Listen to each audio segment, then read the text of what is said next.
mudah-mudahan tauhid ini menetap di hati kita sampai akhir hayat, sampai kita menutup mata mengucapkan la ilaha illallah.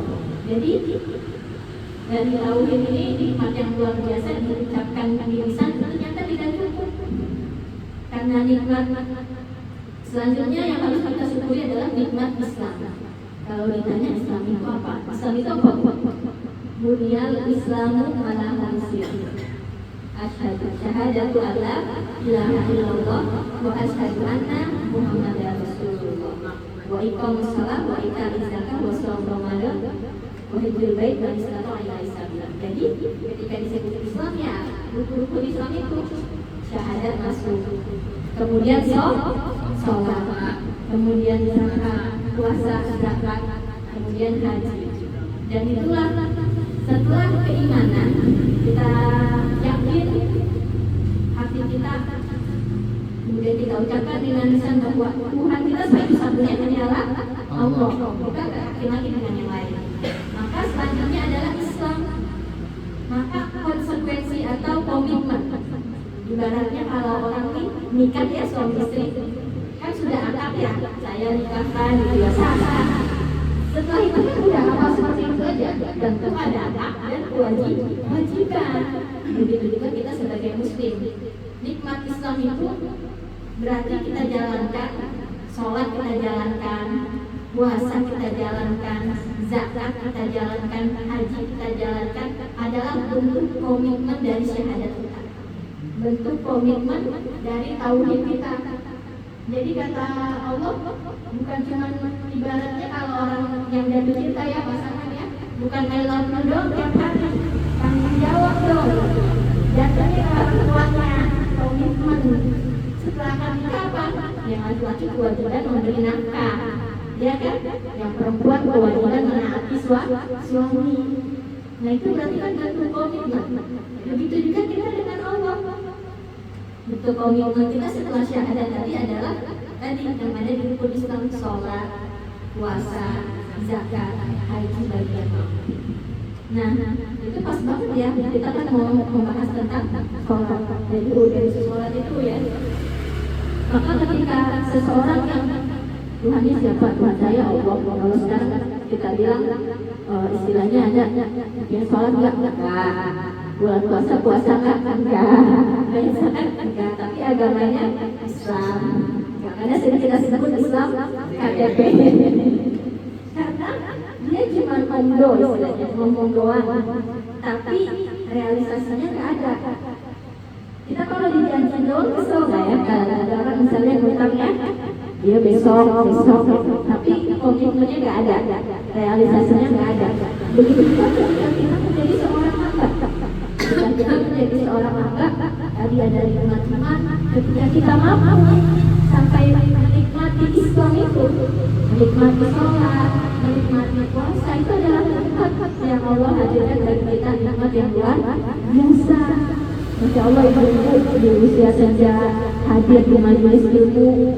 Mungkin di saat yang lain masih ada yang belum terketuk hatinya untuk hadir, masih sibuk dengan urusannya masing-masing. Ya. Tapi di sini masih ada halaqah atau pertemuan, liko, baca Quran, ya Bu ya. Di usia senja itu nikmat yang luar biasa. Allah hadirkan kita bisa hadir di usia yang mungkin sudah tidak ada lagi gitu ya. Masya Allah. Nah, kemudian ada juga baru nikmat kita ada sehat walafiat. Ibu-ibu saya lihat di sini sih kalau bisa hadir di sini berarti sehat. Alhamdulillah. Ada yang sedang sakit? Perut saya sakit perut. Masya Allah ya. Ya mudah-mudahan kita berdoa semoga yang sedang sakit dengan hadir kami Allah sehatkan ya. Mungkin menjadi wasilah kesehatan. Saya juga kadang-kadang diisi suruh simak ya. Awalnya gimana ya, saya berat segala macam. Tapi kalau udah hadir itu lupa semangatnya. Maksudnya energinya karena semangatnya gitu ya. Mungkin kita jadi jadi hilang gitu ya. Jadi hilang karena fokus kita teralihkan. Karena kalau kita sakit ringan-ringan itu kita bawa dulu santai aja nanti perasaan saya. makin rasa, makin jadi. Tapi ketika kita hadir ketemu orang ini, kadang lupa gitu. Sugestinya jadi beda, jadi lain gitu ya. Mudah-mudahan ibu-ibu ini semua sehat terus ya, sehat walafiat. Mudah-mudahan Allah panjangkan umurnya dalam ketaatan kepada Allah. Jadi kalau kita doa panjang umurnya doang, tapi panjang umur dalam ketaatan kepada Allah. Karena ada orang panjang umur tapi banyaknya maksiat gitu, ada juga gitu ya. Jadi mudah-mudahan Allah panjangkan usia kita semua dalam ketaatan kepada Allah. Jadi semakin tua semakin produktif ibadahnya, semakin produktif amal solehnya gitu ya, sehingga kita meraih husnul khotimah, diridhoi oleh Allah dan mampu nanti mengucapkan la ilaha illallah ya. Jadi kalau anak-anak yang muda beda lagi motivasinya.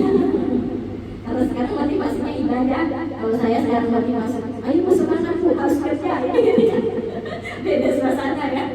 Ada yang penting sekarang memperbaiki kualitas, mungkin kita kurang pas lagi muda kan ya, atau masih sibuk gitu.